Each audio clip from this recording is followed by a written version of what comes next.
지난 석 달 동안 대통령에 대한 뇌물죄와 문화계 블랙리스트 의혹, 이화여대 특혜 의혹 등을 집중 수사해온 박영수 특검팀이 최종 수사 결과를 발표합니다. 박근혜 대통령에 대한 혐의를 어떻게 발표할지 관심이 모아지고 있습니다. 네, 이 시각 발표될 특검 수사 발표 내용 중심으로 대담 나눠보겠습니다.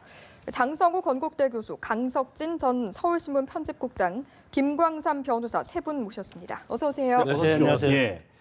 이제 잠시 뒤입니다. 한 9분 정도가 이제 남은 것 같은데 박영수 특검이 직접 발표자로 나서서 A4 용지 약 100쪽 분량의 수사 결과를 발표를 합니다. 오늘 발표 어떤 의미가 있을까요? 그동안 국민적 관심이 상당히 컸던 그런 터였기 때문에 이 결과 또한 국민적 관심이 상당히 크지 않겠습니까? 예. 과연 특검법의 목적을 달성했는가? 이것에 대한 결과물을 놓기 때문에 이 평가는 국민들이 하지 않겠습니까? 예. 그래서 이 특검의 주제는 최순실과 대통령의 국정농단이 있었는가 없었는가 이거에 대해서 규명하는 것이 특검의 목적 아니었습니까? 이런 걸 봤을 때 저는 어떻게 보면 선택과 집중에는 일정 부분 실패했다고 봅니다. 물론 방대한 수사 그리고 여러 가지 지금 연계된 게 엄청나게 많지 않습니까? 예. 그렇기 때문에 혼선도 있었고 예를 들어서 대통령과 최순실의 어떤 국정농단을 밝힘에 있어서 2대 입시 비리라든가 블랙리스트라든가 그리고 삼성이 올인하는 이런 걸 하다 보니까 시간을 다 소비해서 결국은 우병우 수석 수사에 실패했다고 봅니다. 그래서 이것을 결국은 기소를 못하고 검찰로 넘기지 않았습니까? 예. 이런 것들이 특검이 완전한 성공을 했다고는 평가할 수가 없고 이제 결과를 봐야 알겠지만 나중에 이것이 또 재판에 가서 이것이 어느 정도 공소유지가 가능할 것인가 이것도 나중에 특검을 재평가하는 그런 기회가 될 것입니다. 예. 지금 정 교수님이 굉장히 비판적이면서 비관적인 얘기를 하셨는데 저는 이제 아까 선택과 집중을 하지 못한 수사였다고 했는데 저는 그전에 수사도 해본 사람으로서 또 변호사로서 특검의 수사는요 선택과 집중을 잘한 아주 훌륭한 성과를 낸 수사였다. 저는 그렇게 평하고 싶습니다. 네. 아까 장 교수님께서 우병우 수사를 잘 못해서 기소조차 못했다고 했는데 우병우 수사는 사실은 최순실 국정농단 게이트에서 이제 격가지에 불과해요. 그리고 예. 영장이 기각됐다고 해서 수사를 잘못했다는 것은 아니고 이 부분에 대해서 이제 검찰에서 수사를 할 것으로 보이고요. 무엇보다 중요한 것은 이제 박근혜 대통령에 대한 부분 아니겠습니까? 그래서 특검이 굉장히 수사를 잘했지만 아쉬운 부분이 있다면 박근혜 대통령에 대한 대면 조사를 못했다는 거하고 예. 청와대에 대한 압수수색을 못했다는 건데 이것은 사실은 특검이 할 수 없는 능력이 없어서 못했다랄지 아니면 게을러서 못한 게 아니거든요. 결국 청와대의 비협조로 인해서 하지 못한 것이기 때문에 이걸 가지고 어떤 특검이 잘못했다 이렇게 평하는 것은 잘못됐다고 보고요. 그다음에 지금 사실 특검이 한 6만 페이지 정도 분량이 된다고 그래요. 수사 예. 서류가. 그래서 이제 그 부분에 대해서 오늘 과연 수사 결과 발표를 하면서 어떤 내용이 담길까에 대해서 우리가 관심이 있을 수밖에 없는데 이미 특검에서 수사한 부분에 대해서 대부분 다 기소했어요. 그리고 예. 기소하지 못한 부분에 대해서 또 수사 관련된 부분에서는 이제 검찰에 이첩을 했거든요. 그래서 아마 90일 동안 수사 과정에서 어떤 그 중간에 있었던 그런 얘기도 하겠지만 제일 중요한 것은 일단 특검에서 기소를 하면서 특검의 결과를 냈지만 이 부분에 대해서는 사실은 국민들이 알아야 할 부분 아니겠습니까? 그래서 사실 박근혜 대통령 법률 대리인 측이랄지 아니면 이 일부 특검에 대한 비판 세력들은 특검이 수사기간이 만료된 다음에 왜 이런 걸 발표하느냐 그런 말을 하는 경우가 있는데 수사기관은 그야말로 수사할 수 있는 경우예요. 그래서 수사기간 만료인 2월 28일까지 수사를 하고 그 이후에 어떻든 간에 특검은 국회에서 어떤 법적인 절차에 의해서 또 대통령이 법률을 공포하고 대통령이 지명을 해서 특검이 됐지 않습니까? 당연히 이제까지 어떤 수사가 된 거에 대해서 이제 결과 발표하는 것이 이제 당연하다고 보고요. 단지 지금 박근혜 대통령에 대한 탄핵 과정이 있기 때문에 거기에 대해서는 기자들 질문을 받지 않겠다고 합니다. 예. 그래서 오늘 이제 결과는 아마 A4 용지 한 100쪽 정도 된다고 그래요. 그래서 그걸 읽으면서 결과 발표될 거 보이는데 제일 우리가 이제 관심이 있는 부분은 최순실 씨와 관련된 부분이 박근혜 대통령과 굉장히 밀접한 관련이 있지 않습니까? 그래서 그 부분이 박근혜 대통령과의 어떤 공모 여부 이제 그런 부분 그리고 세월호 7시간이랄지 또 블랙리스트랄지 또 이화여대 입시 부정 또 학사 비리 이제 그런 전반적인 거에 대해서 아마 수사 결과를 발표할 것으로 보입니다. 예, 지금 이 시각에 이제 모습입니다. 특검 사무실 모습을 계속해서 이제 시청자분들께 화면으로 보내드리고 있는데 잠시 뒤에 2시입니다. 2시에 이제 예정이 돼 있고 지금 보이는 화면은 이제 왼쪽에는 특검 사무실 그리고 오른쪽은 특검 사무실 근처 그 앞에 있는 현장 모습입니다. 경찰들 경력도 배치돼 있는 게 이제 화면으로 보이고 있고 네, 강 국장님도 한 말씀 해주시죠. 지금 오늘 특검 수사 발표는 말이죠. 예. 거리 민주주의가 법치주의로 승화되는 수렴되는 것을 갖다 보여주는 발표라고 생각을 합니다. 네. 대국민 보고고요. 그다음에 검찰이 지금까지 미온적인 수사를 통해서 특검이 불가피했다고 한다면 다시 특검이 서류를 갖다 전부 검찰에 넘기지 않습니까? 그 과정에서 앞으로의 수사의 방향, 과제 이런 것들을 갖다 명확하게 해줄 것이라고 생각을 합니다. 예. 지금 우리나라에서 여러 차례 특검이 있지 않았었습니까? 그 가운데 여론의 질타를 받지 않는, 여론의 호응을 받았던 아주 드문 케이스입니다. 이번 특검이. 예. 그만큼 기간은 짧았지만 나름 김 변호사님 말씀하신 것처럼 선택과 집중을 통해서 아주 강도 높게 수사를 해왔다고 저는 평가를 하고요. 예.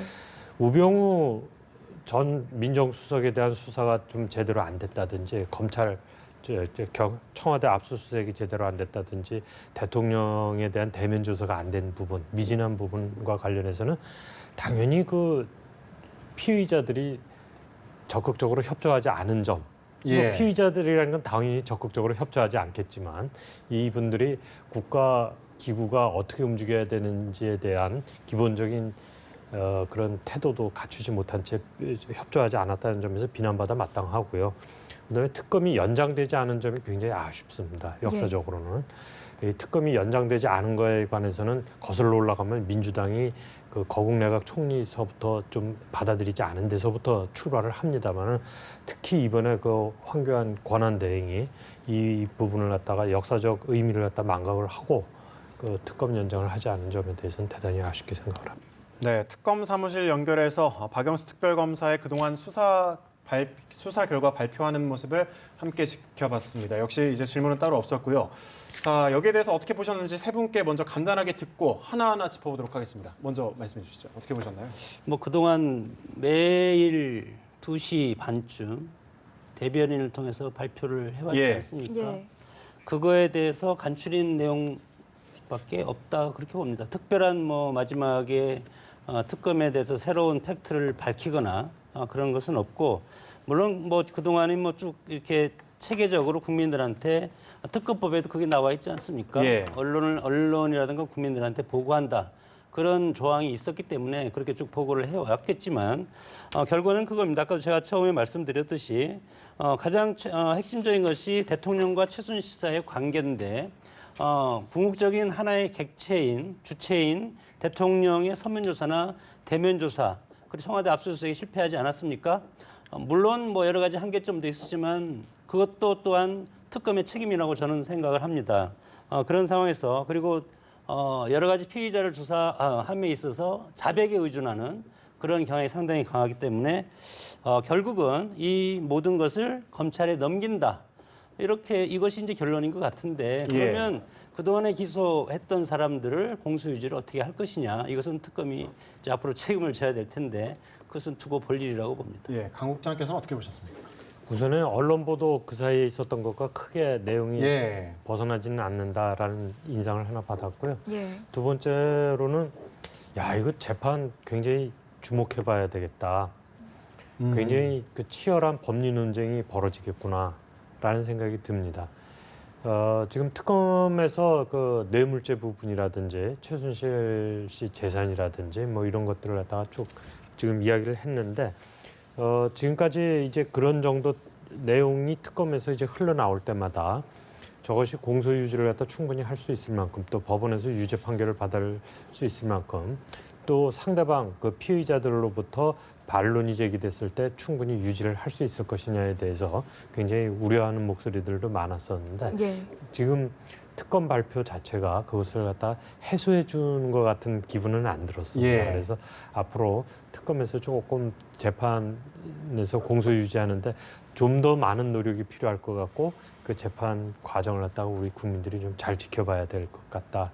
지금 이 최순실 게이트는 특검이 해체되고 기소가 되는 것에서 끝나는 게 아니라 마지막까지 재판 마지막까지 국민들이 관심을 갖고 지켜봐야 될 사안으로 보인다 이렇게 느꼈습니다. 예, 재판을 좀 더 지켜봐야 될 것 같다. 예, 김광삼 변호사께서는 어떻게 보셨습니까? 법조인의 입장에서. 일단 뭐 수사 결과 발표이기 때문에 이전까지 쭉 나왔던 내용을 그대로 정리를 한 것 같아요. 예. 그런데 지금 사실 분량이 100쪽이라고 하는데 이제 보도 자료는 100쪽인데 그 부분에서 일부 중요한 부분을 간추려서 박영수 특검이 얘기를 한 것 같아요. 그런데 우리가 다시 이제 이걸 다시 요약해 보자고 한다면 이제 뇌물과 관련된 부분에 있어서는 박근혜 대통령하고 최순실 씨의 굉장히 이재용 부회장 이렇게 세 명이 관련된 거 아니겠습니까? 예. 예. K스포츠나 미르재단과 관련된 부분에 있어서는 최순실 씨와 박근혜 대통령이 공동 운영하는 관계다 이제 그렇게 사실관계를 확신하고 있는 것 같아요. 예. 그다음에 이제 정유래 어떤 승마 지원 관련 부분이랄지, 그다음에 동계 스포츠 센터와 관련된 부분은 이제 뇌물로 여러 가지 보고 있고요. 이제 블랙리스트 관련해서도 이제 국가 권력에 의해서 어떤 표현의 자유를 침해한 그 아주 엄중한 범죄다 이렇게 보고 있는 것 같고, 그다음에 또 한 것이 이화여대 정유라 씨의 입시 부정과 학사 비리 관련 거 아니겠습니까? 예. 그 부분하고 또 그다음에 문체부랄지 아니면 KB 하나은행 이상화 유럽 법인장으로 있다가 KB 하나은행 글로벌 본부장으로 갔잖아요. 이제 그런 부분 인사 개입 문제랄지 또 최순실 재산 형성 과정에서 어느 정도 밝혀졌는지, 그리고 추징 나중에 이제 뇌물죄로 처벌을 받게 되면 이제 추징이 들어가거든요. 예. 그래서 추징에 관한 부분을 어떻게 했다 이런 건 이제 전체적으로 밝힌 것 같은데, 이제 아까 다 말씀을 하셨지만 이제 수사는 이제 끝난 겁니다. 예. 수사는 끝나고 물론 이제 검찰에서 어떻게 수사할 것인가에 검찰의 의지가 중요하겠지만, 일단 특검에서는 수사도 중요하지만 더 중요한 부분 중에 하나 또 공소를 해서 기소된 부분에서 이제 유죄 판결을 어떻게 끌어내느냐 굉장히 중요하거든요. 만약에 기소한 부분에 대해서 무죄가 나온다고 한다면 이전에 수사했던 것들이 물거품이 되고 또 거기에 대해서 어떤 비난이나 또 비판을 받을 가능성이 크기 때문에 공소를 어떻게 유지하느냐 그 부분이 제일 중요할 것 같은데, 예. 이 부분에 대해서 사실 뭐 지금 공소를 유지할 그러한 특검의 인원이 한 40명 정도 돼요. 그러면 어떤 상대방이니까 상대방으로 하면 이제 피고인들이 되겠죠. 어떤 최순실 씨를 비롯해서 이재용 부회장, 상대방 피고인들의 어떤 변호인의 어떤 전체적인 규모에 비하면 작긴 하지만 어떻게 공격과 방어를 잘해서 이 부분 이제 유죄 판결을 받아내느냐, 이제 그 부분이 굉장히 중요한 숙제로 남을 것 같습니다. 예. 지금 세 분께서 이제 말씀하신 것처럼 간략하게 이제 정리를 하는 수준에서 이제 마무리가 됐는데, 박 대통령 뇌물 블랙리스트 혐의가 이제 말씀하신 부분처럼 처음으로 이제 언급이 됐거든요. 확인을 했다, 이 부분. 뭐 그동안 쭉 예. 발표를 하지 않았습니까? 예. 국조특위에서도 이거에 대해서 충분히 다뤘고, 그리고 검찰에서도 일정 부분 했고, 그다음에 특검에서 집중적으로 해서 그때 당시에 김종덕 전 장관, 그리고 정관주 전 문체부 1차관, 신동철 청와대 전 정무비서관 3명을 구속시키고 김상률 전 교육문화수석은 구속영장이 기각되지 않았습니까? 예. 이런 상황에서 특검에서 일정 부분 이거에 대해서 성과는 거뒀다고 봅니다. 그러나 다만 이 특검의 목적이 최순실과 대통령의 관계인데 블랙리스트가 물론 이것이 잘못되면 법적인 처벌은 받을 겁니다. 예. 그러나 이 블랙리스트가 대통령의 어떤 탄핵이라든가 이런 데 얼마만큼 영향이 있는지, 저는 이것은 별건 수사로도 약간 곁가지 수사라고가 이제 했기 때문에 여기에 시간을 너무 많이 소비한 것이 아닌가, 이런 측면에서 제가 이게 세 명이 관련된 거 아니겠습니까? 예. 예. K스포츠나 미르재단과 관련된 부분에 있어서는 최순실 씨와 박근혜 대통령이 공동 운영하는 관계다 이제 그렇게 사실관계를 확신하고 있는 것 같아요. 예. 그다음에 이제 정유래 어떤 승마 지원 관련 부분이랄지, 그다음에 동계 스포츠 센터와 관련된 부분은 이제 뇌물로 여러 가지 보고 있고요. 이제 블랙리스트 관련해서도 이제 국가 권력에 의해서 어떤 표현의 자유를 침해한 그 아주 엄중한 범죄다 이렇게 보고 있는 것 같고, 그다음에 또 한 것이 이화여대 정유라 씨의 입시 부정과 학사 비리 관련 거 아니겠습니까? 예. 그 부분하고 또 그다음에 문체부랄지 아니면 KB 하나은행 이상화 유럽 법인장으로 있다가 KB 하나은행 글로벌 본부장으로 갔잖아요. 이제 그런 부분의 인사개입 문제랄지 또 최순실 재산 형성 과정에서 어느 정도 밝혀졌는지, 그리고 나중에 이제 뇌물죄로 처벌을 받게 되면 이제 추징이 들어가거든요. 예. 그래서 추징에 관한 부분을 어떻게 했다 이런 건 이제 전체적으로 밝힌 것 같은데, 이제 아까 다 말씀을 하셨지만 이제 수사는 이제 끝난 겁니다. 예. 수사는 끝나고 물론 이제 검찰에서 어떻게 수사할 것인가에 검찰의 의지가 중요하겠지만, 일단 특검에서는 수사도 중요하지만 더 중요한 부분 중에 하나 또 공소를 해서 기소된 부분에서 이제 유죄 판결을 어떻게 끌어내느냐 굉장히 중요하거든요. 만약에 기소한 부분에 대해서 무죄가 나온다고 한다면 이전에 수사했던 것들이 물거품이 되고 또 거기에 대해서 어떤 비난이나 또 비판을 받을 가능성이 크기 때문에 공소를 어떻게 유지하느냐, 그 부분이 제일 중요할 것 같은데, 예. 이 부분에 대해서 사실 뭐 지금 공소를 유지할 그러한 특검의 인원이 한 40명 정도 돼요. 그러면 어떤 상대방이니까 상대방이라면 이제 피고인들이 되겠죠. 어떤 최순실 씨를 비롯해서 이재용 부회장, 상대방 피고인들의 어떤 변호인의 어떤 전체적인 규모에 비하면 작긴 하지만 어떻게 공격과 방어를 잘해서 이 부분 이제 유죄 판결을 받아내느냐, 이제 그 부분이 굉장히 중요한 숙제로 남을 것 같습니다. 예. 지금 세 분께서 이제 말씀하신 것처럼 간략하게 이제 정리를 하는 수준에서 이제 마무리가 됐는데, 박 대통령 뇌물 블랙리스트 혐의가 이제 말씀하신 부분처럼 처음으로 이제 언급이 됐거든요. 확인을 했다, 이 부분. 뭐 그동안 쭉 예. 발표를 하지 않았습니까? 예.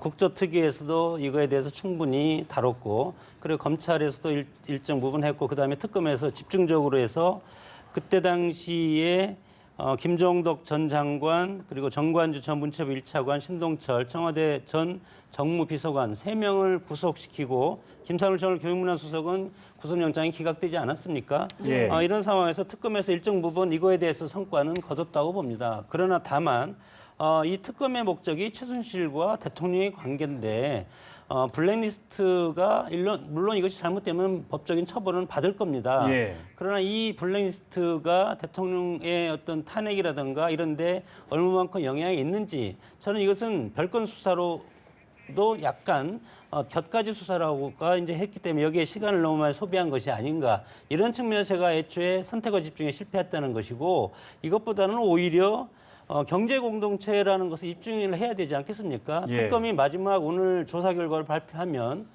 최순실과 박근혜 대통령이 어떻게 경제 공동체로 형성해 왔고 어떻게 공동재산을 관리해 왔고 이런 것을 발표해야 되는 것 아닙니까? 그러나 이런 것은 지금 다 빠져 있습니다. 이것에 대해서 검찰에서 추후로 이것은 추가적으로 조사를 하라, 그리고 나중에 공소유지하겠다, 이런 식으로 있고, 그리고 물론 이재용 부회장은 구속은 됐지만 사전 구속영장이 청구됐다는 것은 법리적으로 다툼 여지는 있지만, 예. 그러나 증거인멸이라든가 여러 가지의 위험성이 있기 때문에 법원에서는 이것을 구속영장을 발부를 한 것이지, 삼성 이재용 부회장이 범죄 혐의가 완벽하게 드러나서 구속영장을 수락한 건 아니라고 보기 때문에 뇌물이냐 강요냐 이거에 대해서 아직도 삼성 이재용 부회장은 이것은 강요와 공갈의 피해자다 이렇게 주장하고 있지 않겠습니까? 이런 것들도 정말 이것이 뇌물의 성격이 강하다, 이런 것은 국민들한테 정확한 팩트로 마지막에 이것에 대해서 설득력 있게 하는 것이 국민이 만들어준 특검의 저는 임무라고 봅니다. 예. 네, 그 그럼- 부분은 한번 얘기를 우리 해보죠. 이제 뇌물과 관련된 부분에 있어서 일단 이재용 부회장에 대해서는 뭐 영장이 처음 청구됐다 기각됐어요. 그다음에 영장이 발부되지 않았습니까? 예. 그러면 뇌물과 관련해서 이게 뇌물이지 않느냐, 뭐 부정한 청탁이 있느냐, 대가성이 있느냐, 그 부분에 대해서는 사실은 2차 영장 청구하면서 특검에서 대부분 소명이 되었다고 봅니다. 특히 말 구입 과정에 있어서도 또 언론에 이게 문제가 됐을 때 최순실 씨와 독일까지 박상진 사장이 날아가서 예. 재계약을 하고 또 검찰 어떤 수사를 회피하려는 그런 경향도 다 나타나고 있고요. 그다음에 이제 박근혜 대통령과 이재용 부회장과 만난 시점이랄지 박근혜 대통령이 직접적으로 삼성에 대한 어떤 지원을 직접 얘기를 했었고 그다음에 정유라에 대한 승마 지원을 하라고 또 구체적으로 지시를 한 그런 예. 내용들이 다 나오기 때문에 이 부분에 대해서 일단 법원에서 이재용 부회장에 대한 영장 청구 자체가 뇌물로 인정된다고 보기 때문에 영장을 발부했을 거라고 봐요. 그리고 예. 물론 그렇다고 해서 뭐 뇌물죄가 확정되는 건 아니지만 이 부분은 일흥 특검에서 충분한 증거를 제출을 했기 때문에 영장이 발부된 걸로 볼 수 있다고 저는 보고요. 그다음에 뭐 아까 그 우리 장 교수님께서 말씀하시기를 박근혜 대통령과 어떤 최순실과의 경제적 공동체에 대해서는 이 얘기를 안고 끝냈다고 하는데 저것은 그냥 요약을 하기 때문에 구체적으로 얘기 안 한 것 같아요. 그런데 그 100쪽 분량에는 전체적으로 들어간 것으로 제가 알고 있거든요. 예. 그래서 이제 박근혜 대통령 최순실 씨 어떤 경제 공동체 관계라는 것은 지금 특검 수사할 때부터 계속 나왔던 얘기 중에 하나인데 특검은 그거예요. 이제 왜 경제적 공동체? 우리가 쉽게 말하면 이제 한 살림이다. 그러니까 네 돈 내 돈 없이 같이 쓰는 한 살림이다. 이제 그렇게 보고 있는 거거든요. 근데 예. 박근혜 대통령이 뭐 여러 가지 같이 일했던 사람이랄지 진술에 의하면 그 은행에서 이제 돈을 송금을 하지 못할 정도의 어떤 경제적인 그런 부분에 있어서 구체적인 부분에서 이제 일을 하지 않았다고 그래요. 그런데 예. 이제 특검에서 둘이 한 살림이다. 경제 공동체라고 근거로 내세우는 것은 이제 첫 번째는 이제 삼성동 사저를 1990년대에 구입을 했거든요.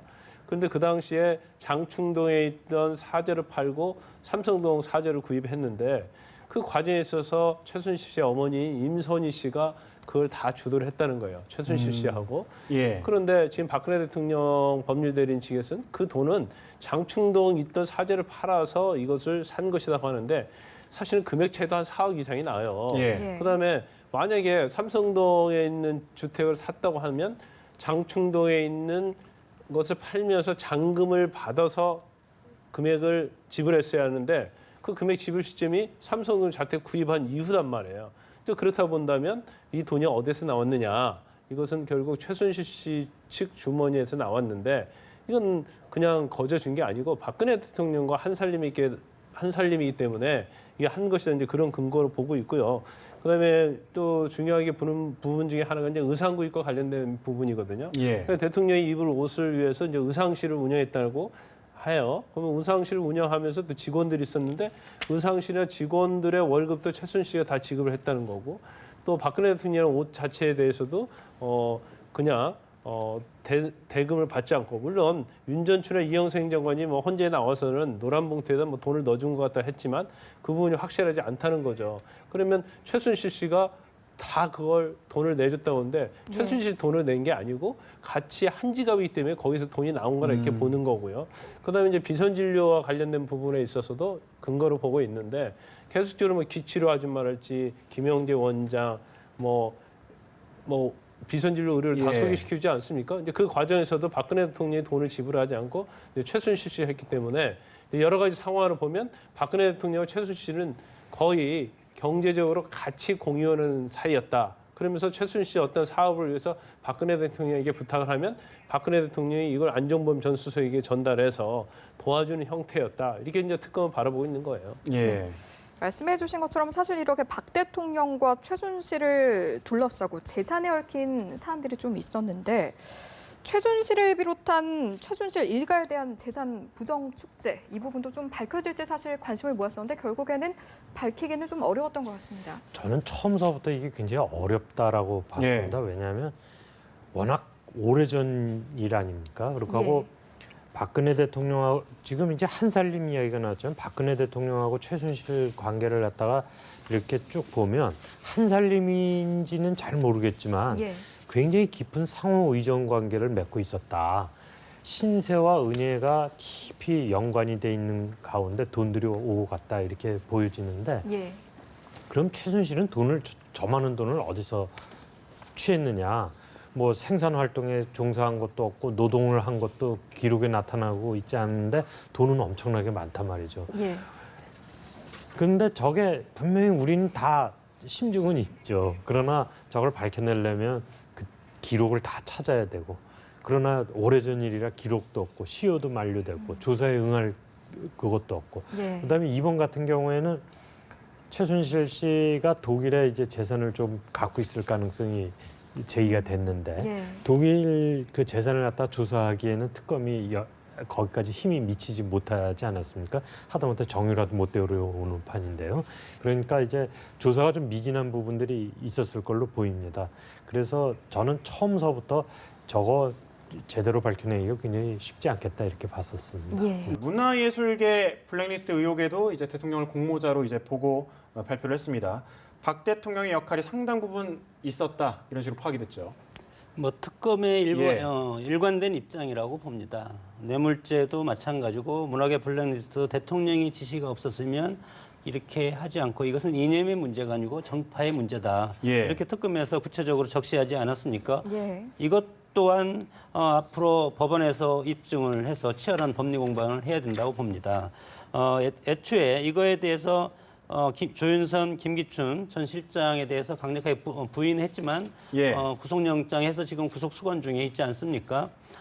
이거에 대해서 과연 대통령이 지시를 했냐 안 했냐는 김기춘, 조윤선 두 구속된 두 피의자가 이거에 대해서 대통령 지시는 없었다. 예. 이런 얘기를 해왔기 때문에 예. 이것 또한 대통령의 어떤 조사가 이루어지지 않으면 이것도 사실은 어떻게 혐의가 확정되기는 쉽지 않지 않겠습니까? 예. 예. 이런 상황으로 모든 것이 지금 불확실한 것이 대통령의 조사를 할 수가 없던 그런 수사의 한계가 있었기 때문에 이런 지금 수사 결과가 나왔다고 봅니다. 예. 예. 이에 대한 대통령 측의 반응도 사실 궁금했는데 유영하 변호사가 잠시 뒤에 반박하는 입장을 내놓는다고 하네요. 네, 뭐 여태까지 박 대통령 측에서 이제 내놓은 해명 또는 반박 이런 것들은 대부분 몰랐다, 선의였다, 뭐 이런 이야기들을 많이 하고 있지 않습니까? 예. 그리고 그렇게 했는데 밑에서 좀 잘못한 거다 이렇게 지금 논리를 구성하고 있단 말이죠. 근데 이제 그것도 믿기 어렵지만 서로 그렇다고 하더라도 문제는 뭐냐면 대통령이 뻔히 자기가 이렇게 하면 이런 일이 벌어질 것이라는 걸 몰랐다는 게 대통령으로서 정말 지독하게 무능했다는 걸 갖다 보여주는 거라고 생각을 합니다. 특히 대통령이 눈썹만 살짝 움직여도 밑에 사람들은 지시로 받아들이거나 압력으로 바라보거나 또는 굉장히 압박감을 느끼거나 여러 가지 형태로 해석하게 돼 있습니다. 예. 그래서 대통령이 한번 이렇게 쳐다보는 것만으로도 메시지가 팍팍 가는 겁니다. 예. 그런데 대통령이 본인이 선의로 무슨 말을 했다고 했을 때 그것이 선의로만 갈까요? 아니지 않습니까? 삐뚤어진 길로도 갈 수 있다는 걸 갖다 예. 알고 또 우리 저 당이나 뭐 국정원이나 경찰이나 이런 데서도 다 나름대로 정보 수집해서 보고가 되고 그것이 잘못 가고 있다는 이야기가 시중에 파다할 정도니까 그런 걸 다 보고를 받았을 텐데도 지금까지도 몰랐다, 선이다라고만 주장을 하는 거는 도대체 국민 설득에는 빵점이다 이렇게 생각을 합니다. 그리고 이 점에 관해서는 지금 이 최순실 게이트 이것이 한 사건이 딱 터져가지고 이 지경까지 온 게 아닙니다. 그 전에 대통령의 무능, 무책임, 불통 이런 것들이 쭉 쌓여가지고 여기까지 온 거거든요. 그렇기 때문에 이제 와서 그 단순 사건에 대해서 몰랐다든지 선이라든지 이렇게 주장을 하는 거는 설득력이 굉장히 떨어질 겁니다. 이제 예. 요 사건을 한번 보면 돈이 문제 아니겠습니까? 총 지금 433억. 이 돈이 뇌물이냐 아니냐, 공적 자금이냐 아니냐 이것을 지금 이제 따져야 되는 건데 결국은 미르재단과 K스포츠재단 설립 과정에서 204억. 예. 그리고 코레스포츠, 비덱스포츠에서 약 35억. 그리고 최씨 조카 장시호 씨 오늘 동계스포츠재단에 16억 지원. 예. 이것이 총 토탈하면 433억이라고 그러는데 최순실과 고영택이 차은택 씨의 머리를 이용한 것은 확실한 것 같습니다. 그래서 최순실 일당의 국정농단은 확실한데 그러면 여기에서 최순실, 고영택 두 커넥션이 박근혜 대통령과 차은택을 어떻게 이용했냐 이것이 1차적이고 검찰, 특검에서는 이것에 대해서 아니다. 이용한 것도 있지만 박근혜 대통령이 지시했다. 이런 것을 지금 수사 결과로 내놓지 않습니까? 뭐 좀 이제 좀 잠시 후면 청와대 대리인단에서 이것은 아니다 이렇게 또 이제 기자회견을 한다고 그러는데 예. 그럼 결국은 대통령의 커넥션 이것에 대해서 어느 정도 법원에서 이것을 확실하게 법원에서 판단을 받냐 그것이 핵심이라고 봅니다. 그렇기 때문에 특검이라든 검찰은 죄를 있다고 일단은 예단하고 수사를 하는 주체이기 때문에 당연히 대통령과 연계가 돼 있고 대통령이 지시했다. 그리고 이거에 대해서 그 반대쪽에서는 아니다 나는 관계없고 나는 국정 운영을 위해서 포괄적으로 문화형성 차원에서 했다. 그리고 밑에서 알아서 한 일이다. 이렇게 지금 나오지 않습니까? 결국은 이것은 이 팩트를 가지고 법원에서 물론 탄핵 이유가 되겠지만 예. 법원에서 판단할 일이 될 가능성이 크다고 봅니다. 예. 그래서 이제 법원에서 유죄 무죄가 나올 걸 전제로 우리가 논의를 하면 안 되고요. 예. 박근혜 대통령에 대한 부분이 지금 특검에서 특히 블랙리스트 관련 뇌물 부분에 이제 공모했다고 하는데 수사 자체를요 그냥 뭐 예단을 가지고 하는 건 아니에요. 수사를 하는 데 있어서 어떤 증거가 있어야지 기소를 하는 거고 또 증거가 있어야지 영장을 청구해야 하는 거죠. 증거 없으면 영장 청구해봤자 영장이 발부되겠습니까? 그런데 지금 영장 청구해서 지금 발부된 사람이 13명인가 그렇지 않아요? 그래서 적어도 다 대부분 영장을 청구하는 데서 이제 증거에 의했다. 그럼 예를 들어 뇌물죄와 관련된 부분에서 보면 이재용 부회장과 관련된 부분도 사실은 그 안에 최순실 씨와 박근혜 대통령이 공범관계로 들어있단 말이에요. 그러면 영장 범죄 사실에 공범관계로 들어있다는 것은 특검에서는 최선을 다해서 거기에 대한 증거가 뒷받침하고 있다 이렇게 봐야 하는 거고 또 증거가 뒷받침되고 있는 부분에 대해서 법원에서 인정을 했기 때문에 영장이 발부된 거죠. 그래서 지금 우리가 특검의 어떤 수사 결과에 대해서 나중에 유죄가 나오냐 무죄가 나오냐 그 부분을 예단해서 얘기할 게 아니고 예. 정말로 그런 일이 있었느냐 그리고 거기에 대한 증거가 뭐였느냐 그러면서 일단 기소가 됐기 때문에 저는 특검의 어떤 수사에 대해서는 일단 존중을 해야 한다고 봅니다. 예. 물론 뭐 우리 그 검찰에서 수사할 때 뭐 수사했는데 나중에 뭐 대법원에서 무죄 판단 받는 경우도 있어요. 그렇지만 어떤 그게 법률적으로 무죄가 될 수 있을지 모르겠지만 팩트는 있는 거거든요. 그래서 지금 박근혜 대통령과 관련해서는 사실 기소가 안 됐기 때문에 박근혜 대통령에 대해서 유죄 무죄가 될 수 있는 상황은 아니지만 측근인 뭐 안종범 최순실, 정호성, 뭐 비롯해서 문영표, 뭐 수많은 본인의 측근들, 김기춘, 조윤선 다 구속돼 있지 않습니까? 근데 그거 자체는 대통령의 어떤 지시나 그런 것 없이 어떻게 측근들이 독단적으로 그런 걸 할 수 있는 건 아니잖아요. 그래서 저는 뭐 개인적으로 볼 때는 측근들이 이렇게 다 구속돼 있고 거기에 대해서 공범 관계로 박근혜 대통령이 적시가 돼 있다고 한다면 박근혜 대통령이 개입할 가능성이 크다는 걸 당연히 우리가 예. 추론을 해볼 수 있기 때문에 현재는 박근혜 대통령이 어떤 나중에 유죄무죄 재판에서 유죄무죄 나올 것인가 말 것인가 이제 그걸 얘기할 게 아니고 정말로 사실적으로 어느 정도 관여가 됐고 어느 정도 국정농단이 됐고 어느 정도 정경의 유착고리가 있었느냐 우리가 그 부분에 대해서 얘기를 해야 한다고 봐요. 사실관계에 대해서 좀 더 얘기를 해봐야 된다. 제가 예. 하나만 좀 덧붙이면요. 예. 고용태 녹취록이라는 게 있었습니다. 그죠? 예. 고용태가 저기 뭐 다른 사람들이랑 녹음한 예, 거 뭐 천 녹음했죠. 몇백 예. 건 나온 거. 근데 이제 그거를 대통령 측 변호인단이 헌재 그 심판정에서 틀어야 된다고 이제 주장을 했는데 헌재 재판관들이 안 받아들였죠. 그 녹취록으로 충분하다 이렇게 하고 넘어갔단 말이죠. 근데 제가 그 녹취록을 보면서 어떤 생각이 들었냐면 야, 이걸 정말 들어야 될 사람은 딱 한 사람 있다. 박근혜 대통령이다. 본인이 지시를 해가지고 어떤 일이 벌어졌는데 그 밑에서 어떤 일이 벌어졌는지 본인이 정말 들어봐야 된다, 이걸. 염통 밑에 쉬가 끓고 있는 상황인데 예.